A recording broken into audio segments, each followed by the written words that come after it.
What's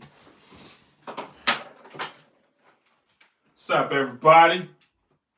We about to get going. This is a little behind the scenes, if you will.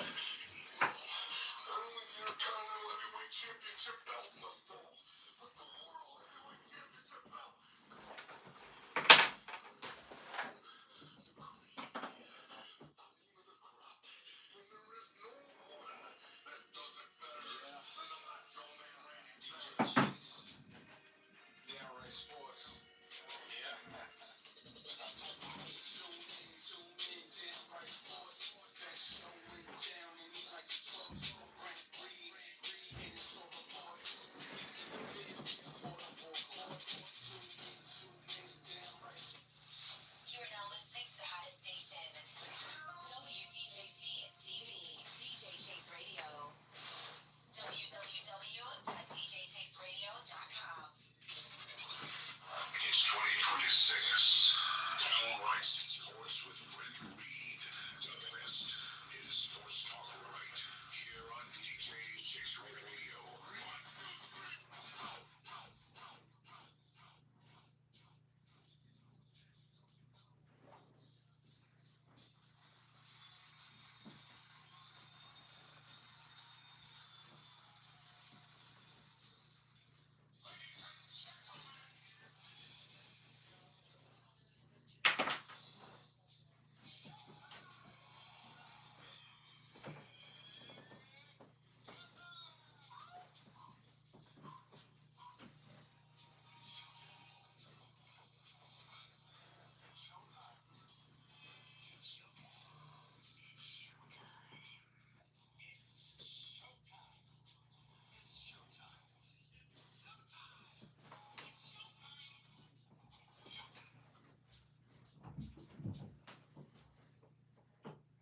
Ooh, it's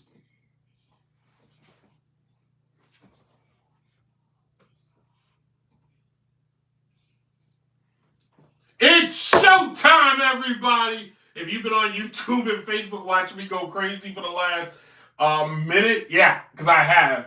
Welcome, everybody, to an all-new Downright Sports. I am your host and notorious sports critic, Brent Reed. We're back after last week being off after the Super Bowl. We had to wind down. If you're watching on Facebook and YouTube, yes, I'm wearing a Seattle Seahawks shirt. I am not a Seattle Seahawks fan. I just have the shirt. I have a closet full of sports gear that I don't wear, that I bought purposely for this godforsaken show. I'm going back to wearing it. If you want to know the truth why I stopped wearing a lot of some of that stuff, is because I did a show live once on Instagram and I wore an Eagles shirt, I had an Eagles hat, and somebody was like, yeah, you're an Eagles fan. I'm like, no, I'm not.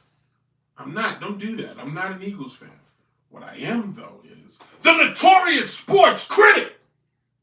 That's who I am. If you never listened to Downright Sports before, well, what you can do is you can go on Spotify and download the show. You can listen to the most recent episodes. You can also go on DJ Chase Radio and listen Monday through Friday from 12 to 1 p.m. And somewhere on Apple, you can listen to very old episodes before things change and download Downright Sports and listen to some old episodes. Because it is 10 years of Downright Sports we're celebrating this past October. How crazy is that, boys and girls? You can also like, comment, and subscribe on all social media platforms. Which one, Jax? TikTok, Instagram, Facebook, and Blue Sky. And you can also subscribe on YouTube and watch clips, YouTube shorts, and enjoy. That's right. How about that? All right. So, as Cody Rhodes would say, what do you want to talk about? And, of course, this past weekend, we are coming off of the NBA All-Star Extravaganza, and we got a lot to discuss, and I got a lot of criticism about it. It's right here on the legal pad. If you're watching on Facebook and YouTube, if you're listening on the podcast or on the radio, that's right. I have a legal pad. Where others use iPads to take their notes, I still write it down. That's right. Anyway, the All-Star Weekend happened this weekend. We got rookies versus sophomores, something of that sort. We got the celebrity game, something of that sort.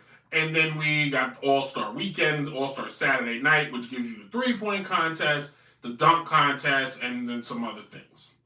We're going to discuss that. But it was the All-Star game itself on Sunday where we got a new format, another new format, and this time, believe it or not, they actually, excuse me, may have gotten this one right this time. We don't know next time. What they did this time around, if you missed the game or you did watch the game and like my mom, you called me to ask, what the heck am I watching? And I had to explain. Basically, excuse me, they did 2 Team USAs versus 1 world team. Okay? I'm not going to give you the rosters. Just go with me and assume, you go based on what I'm saying is who's on what, because I don't feel like reading who's on. It's already passed, okay? The 2 teams were the Stars and Stripes, okay? The Stars, if I'm not mistaken, was the younger team. The Stripes were the older team, or the OGs, as some people call them. I have that written down somewhere. And my PlayStation headphones have made it into the show. How about that? Here we go. Yeah, Team Stars and Team Stripes. The Stars were the younger team, the Stripes were the older team, and then there was the World. The Stars was led by Anthony Edwards. It was led by Anthony Edwards and Cade Cunningham, and then some other younger players. And then the Stripes had LeBron, KD, your elder statesman. Steph was supposed to be there, but he was in spirit, but he couldn't play. On the World team, they were missing Giannis Antetokounmpo. Jokic only played basically only played a quarter, and so did Luka. The World didn't win a game. They played 2 games. They didn't win any. Okay. The reason why that's relevant, it has all to do with a lot of comments coming in to this game about the World potentially playing harder than Team USA.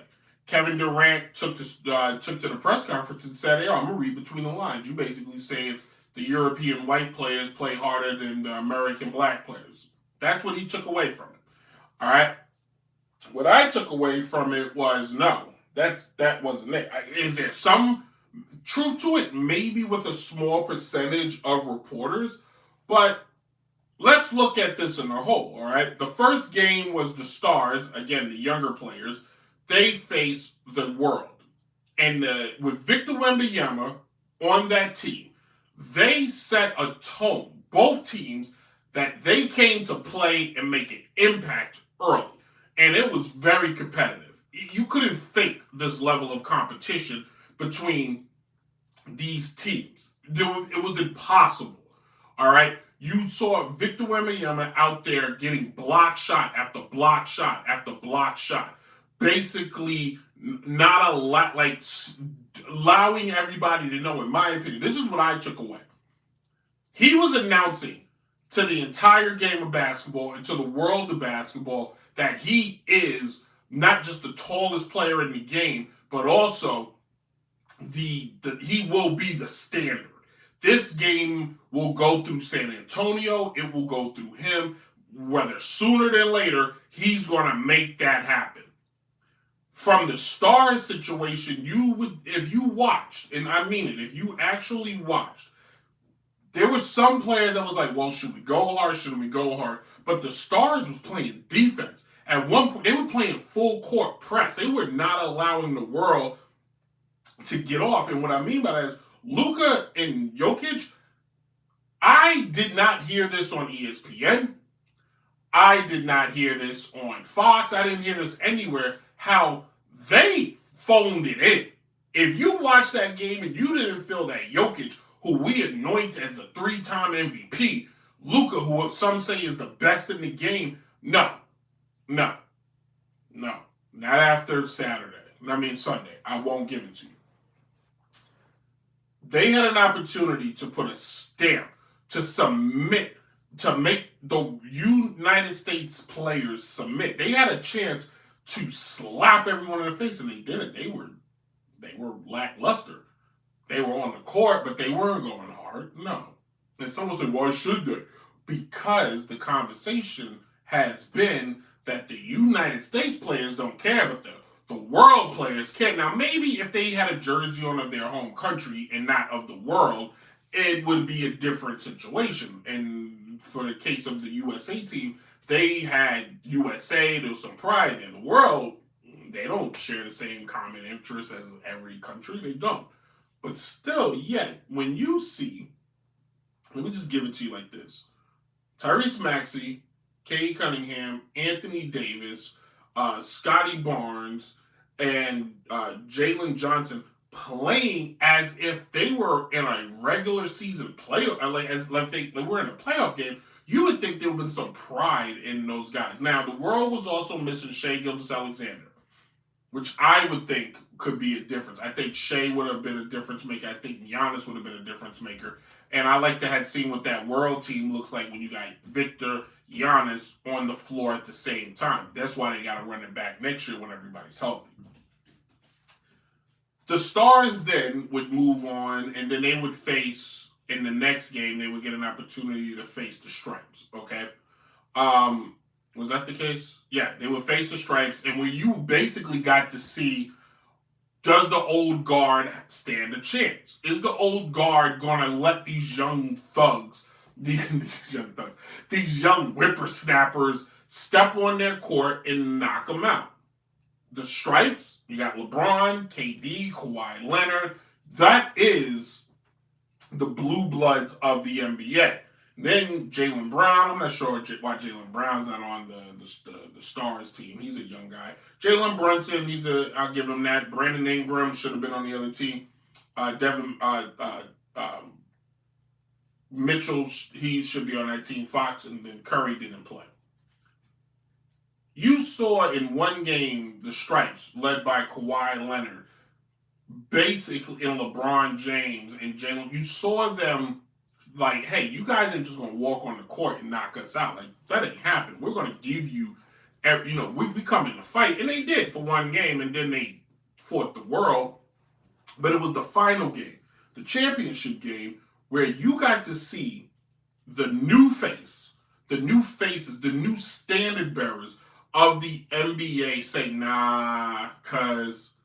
And I tell you, it wasn't even embarrassing. It was just, if you think of wrestling, it was literally just a good old-fashioned passing of the torch squash match. Like, hey, it is what it is. Why am I saying that? Because when the score is 47-21, and you can say, and here's the thing, the Stars were not playing around. They weren't kidding. They were dead set and whooping them. Maxey, Edwards basically eyeing them and saying, nah, bro, come play the game. And it wasn't like when you watch the Stripes, they were trying. They just couldn't hit shots. It looked like their legs were tired. They looked like they were out of gas. And it was what it was. Now, is this different if Steph Curry's on the court? Who knows? Steph Curry could shoot from anywhere. But would that have made a difference? Would it have been different watching somebody have to guard Steph the full length of the court and shutting him down? The league, boys and girls, is now two leagues. The LeBron League and the young boys, the YN League. And what do I mean by that? Well, you still got the LeBron holdovers. You have him, KD, Kawhi, Curry, James Harden, Russell Westbrook for a lesser extent, even though Russ should be, you can consider him with these young guys because Russ plays hard. And then you got the YN League, where you got Cade Cunningham not playing no games, Anthony Edwards not playing no games, Victor Wembanyama not playing no games, Scotty Barnes not playing no games. When he comes back from injury, Tyler Halliburton not playing no games. Like, this league right now, Shai Gilgeous-Alexander, this league, I'm telling you right now, is in a position where if these guys don't get complacent, if ownership doesn't affect it, because ownership is clearly not invested in the product on the court and only invested in treating the league like it's a stock portfolio, the players that they have now, the newer crop of players, are bringing that kind of energy fans have been clamoring for since 2010. Why am I saying that?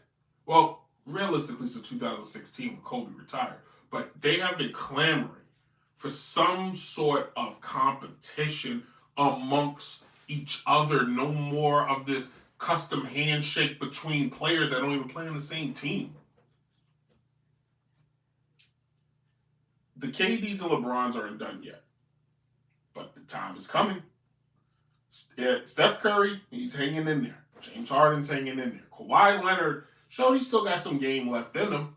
But I got news for everybody. I don't care if you put all of them on the same team right now.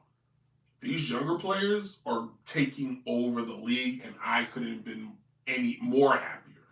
Watching Victor Wembanyama do what he did, I've seen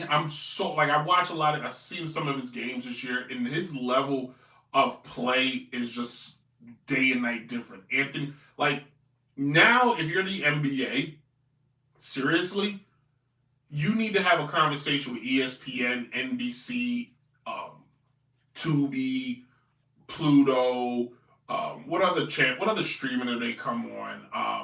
Stitch, Vlad TV, whatever the NBA you got to stream it on. The NBA right now needs to start flexing some of these players, and these players need to be on all the time. We don't need the LeBrons anymore. We don't need the KD. No, put these young brothers on every night as much as you can. With that being said, Luka and Jokic, you had your chance. These boys seen your heart. They coming to take it. And you cannot care. People will sign you. Lakers, you should be worried about that point guard you got. And if he's built to win. And maybe Dallas on the real, maybe Dallas won that trade. We'll find out in the next few years. Because I don't think Luka got that heart. He ain't got the heart of a champion. I'm sorry. Just champions want to win all the time. Trust when I say that. Now, the NBA has some other problem. Oh, no, sorry. I almost jumped ahead.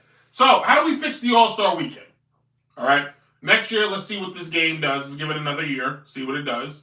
But when it comes to the All-Star weekend, we've been accustomed to the dunk contest, three-point contest, and etc. The three-point contest can stay. In fact, move the three-point contest to the main event. First of all, NBC, terrible job in putting on this. The All-Star game, great job putting it on at 5. All-Star weekend, nobody. What are we doing? I didn't know the All-Star weekend started at 5.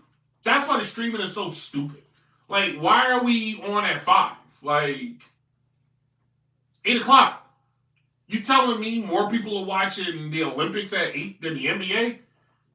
I doubt it. I could be wrong, but I'm going to go on doubt here, okay? At least here in America, maybe around the world, but whatever. Here's what you need to do to fix the NBA All-Star weekend, all right? Buckle up. Starting with, keep the three-point contest, make that the main event. Get rid of the dunk contest completely because you can't get stars in it. The dunk contest has always been about stars and you can't get them, so get rid of it. Replace it with maybe 2-on-2. Maybe you do 3-on-3 because that's now in the Olympics. You do a little 3-on-3. You can even shake it up. You could do a 3-on-3. You could do makeshift kind of 5-on-5. 2 WNBA players, 3 NBA players if you want. So that's what I would do. Or you can do nothing. Just cancel the whole stupid thing. Call it a day.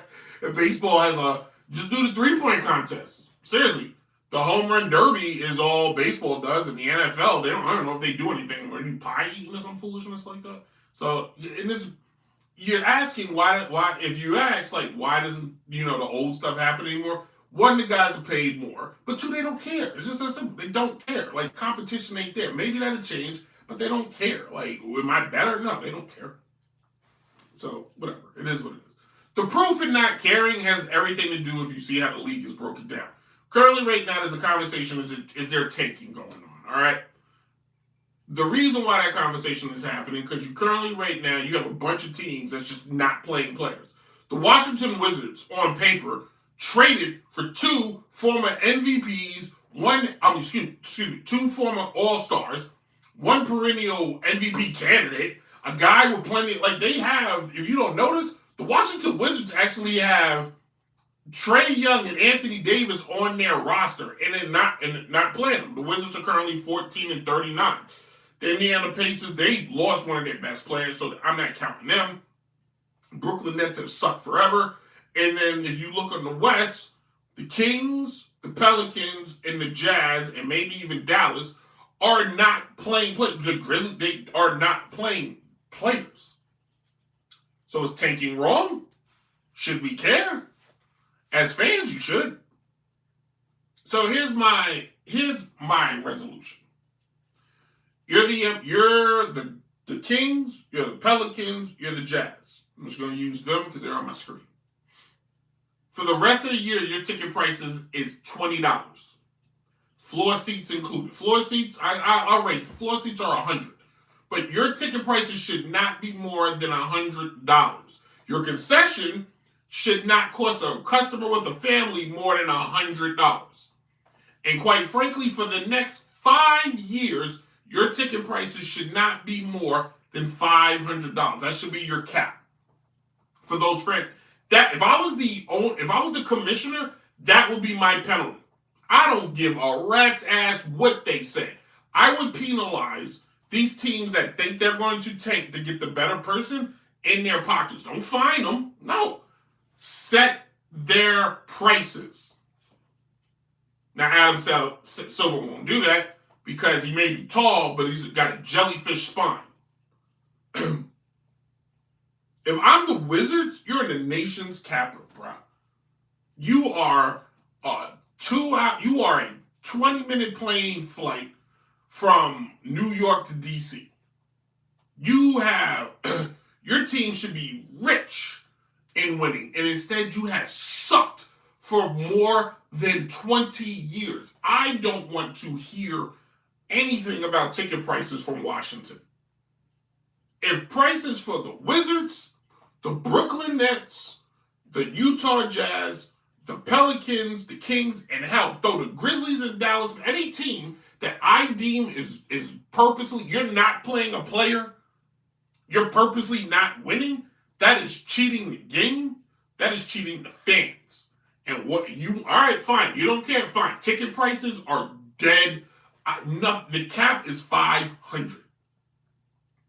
You cannot charge more than $500 a ticket. I don't care. Put sponsors on the court. If you feel that a fan should pay money to see your product, you are fooling yourself. Not to mention you're insulting the fans. So, that's what I think they should do. That's simple enough. And then we'll see. This notion that they're going to get rid of the draft, this is the stupidest thing I've ever heard. So you're going to have an open market? It's going to be college? Everybody just recruiting players? This is dumb. Keep the draft. And fire Adam Silver, who ain't had an original thought in his head. His biggest idea was the NBA Cup. His next biggest idea was to make the game like soccer. Yes, that makes sense because your average American understands soccer. Right.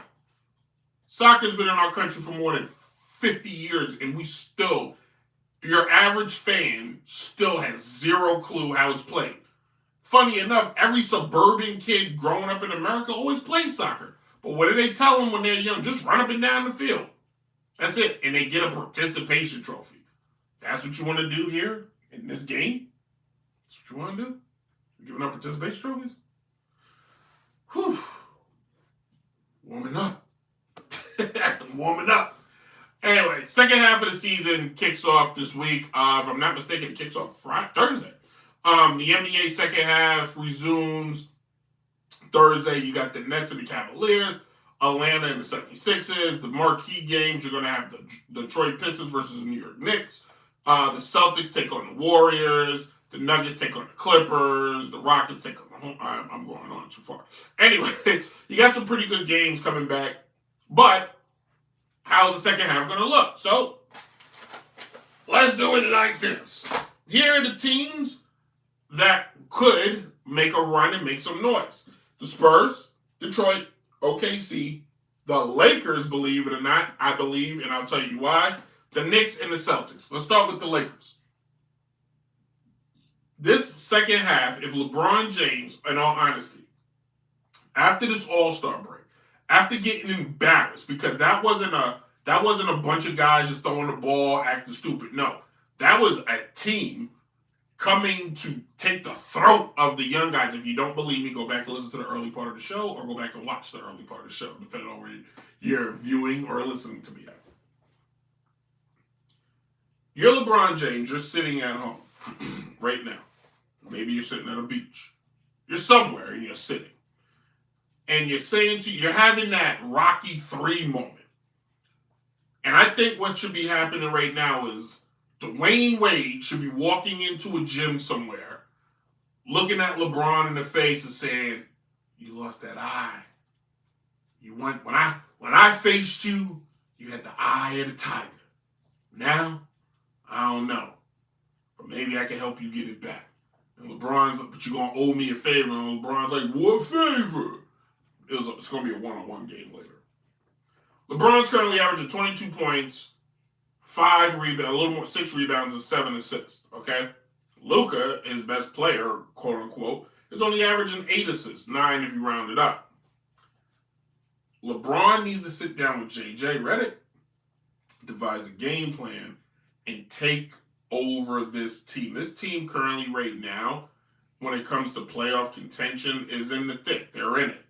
But if LeBron James can push, have one more spurt of I give a damn, and take this team that's sitting 5th right now, they're 8 games out of 1st, and he can rev it up one more time, I really do believe he can will this team to a number 2 or 1 seed and even make some noise in the playoffs. I truly believe that. LeBron right now is at a crossroads, and if he could if he could just find that spark, what we saw him do in Cleveland for so many years, what we saw him do in Miami, and go, you know what, enough's enough. I'm still that guy. Let me put on the cape. These young boys don't know nothing. I'm going to prove it. I think the Lakers make a run. The Celtics are making a run whether they got Tatum or not. The Knicks, this is a make or break moment. If you're the Knicks right now, you need to go balls to the wall. When you play the Pistons on Thursday, and I'm going to watch, the Knicks need to beat the Pistons in a statement game. The games do matter right now. Trust me when I tell you. Detroit, I just said my piece. Then there's the Spurs. If the Spurs finish in first, and Victor Wembanyama is the reason he will win MVP. Trust me when I tell you that. And then OKC, well, I said all that, but OKC may still be the best team in basketball as they sit first in the West. When it comes to defense points allowed, OKC is number 1. When it comes to point differential, OKC is number 1. Where were they last year? Number 1. Barring any big-time injury, boy, oh boy, this team is built for another finals run. Unless some of those predictions I made do happen. So, we will see. Who are my dark horses? 76ers, if Embiid is good and healthy, come playoff time, ooh, Maxey, Embiid, Paul George should be back by then after his suspension, so we'll see. Minnesota, did Ant wake himself up? Do we see him wake up? Is he going to turn it around? I don't think he has another help. Like, I feel like they messed up in the trade. They didn't get him another help. Ant's out there playing like Jordan in the early 80s right now. And then the Rockets, Kevin Durant, but they don't have a point guard. And I really feel like you can't win a championship without a point guard. I do. So, we're going to see. Honestly, we'll see how this plays out. And I am excited for this NBA second half. So we'll see how it goes. Anyway, if you're watching on YouTube and Facebook, thanks a lot. Appreciate it. We're going to take a quick break. If you're listening here on DJ Chase Radio, don't go nowhere. Stop. Don't change. Stay where you at. Gonna come right back. Talk a little baseball. And why I think the Cubs may be the best team in all of baseball, despite I'm a Yankee fan. Die-hard Yankee fan. Trust me, I tell you that. Like and subscribe to the show on all social media platforms. Download the podcast at Spotify. And we're going to take a break. We'll be right back. Yeah, I got to get up. Break's going to be short, by the way. But I got to get up, turn cameras on. Don't worry about that. Downright Sports.